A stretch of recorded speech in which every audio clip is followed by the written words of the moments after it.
Okay, so this is page 128, homework number 83 on empirical formula. So you can see we've got a compound that contains only carbon, hydrogen, and oxygen. So basically at this point, this is all we know. This is the compound, but I don't know the subscripts of this empirical formula. I do know that 48.64% is carbon, 8.16% is hydrogen, and then the rest is oxygen. Now to find oxygen's percent, which we need, we would basically take these percentages and subtract them from 100, because all these percentages should add up to 100. So we subtract out the 48.64% for carbon, the 8.16% of hydrogen, and that's going to leave us with a percentage of oxygen that's 43.20%. So step one of an empirical formula problem is to assume that you have 100 grams of a compound. So if you have 100 grams of this compound, that means you have 48.64 grams of carbon.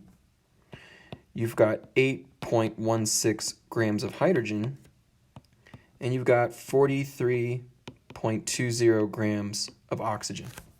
So step one is done. Now we want to take these mass values and convert them all to moles. So to do that, we use molar mass. So the molar mass of carbon is 12.01. When we convert that, we're going to get 4.052 moles. For the hydrogen, molar mass is 1.01 grams per mole. And so when we divide that, we get 8.079 moles. And then lastly, for the oxygen, molar mass of oxygen is 16 grams per mole. And that's going to leave us with 2.700 moles. So that's step two. Now what we want to do is divide each of these values by the smallest value we got, which is 2.700. So when we divide these, we're going to get 1.5 carbons. We're going to get 3 hydrogens. And obviously we're going to get 1 oxygen here. So as it stands, if I were to stop here, the formula of this compound, or the empirical formula I should say, let me erase all this so you guys can see it clear. The empirical formula is C1.5H3O1. And obviously this doesn't work. We need to make sure that these are whole numbers. So this is where we're going to go to step 4. We're going to multiply all of these by 2, which will turn those values into whole numbers. So doing that is going to bring the first formula to C3, H6, and then O2. And that is our empirical formula. So the next problem we have, question number 87, it's asking for two problems. It's asking for empirical formula and molecular formula. So obviously to do this question, we have to find the empirical formula first. Now all I know at this point is that the compound contains only sulfur and nitrogen. That's all I know.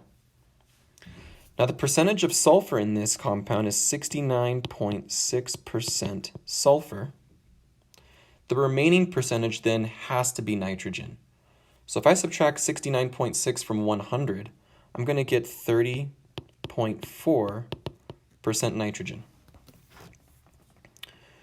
Now, go through your steps again for empirical formula. You assume that you have 100 grams of the compound, which would make this 69.6 grams of sulfur and 30.4 grams of nitrogen. We then go to step 2, where we convert both of these to moles. The molar mass of sulfur is 32.06 grams per mole. And then the molar mass of nitrogen is 14.01 grams per mole. So So when we convert these, you're going to get 2.17 moles of sulfur, and you're going to get 2.17 moles of nitrogen. You then go to step 3. Divide both of these by the smallest value you got, which for both of them is 2.17. And so what that's going to give you is we have 1 sulfur and 1 nitrogen. So the first part of the question is just to put that together. We have whole numbers, so your formula, empirical formula, is going to be Sn. Now, to find the, actually let me write that, so that's the empirical formula. Now to find the molecular formula, we need to basically continue from here.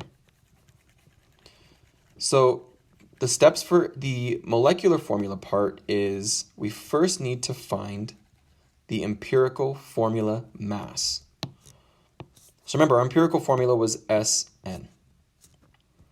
The mass of that formula is just going to be 32.06 plus 14.01, and that's going to give us 46.07. Now it said here in the question that the molecular mass of this compound is 184 grams per mole.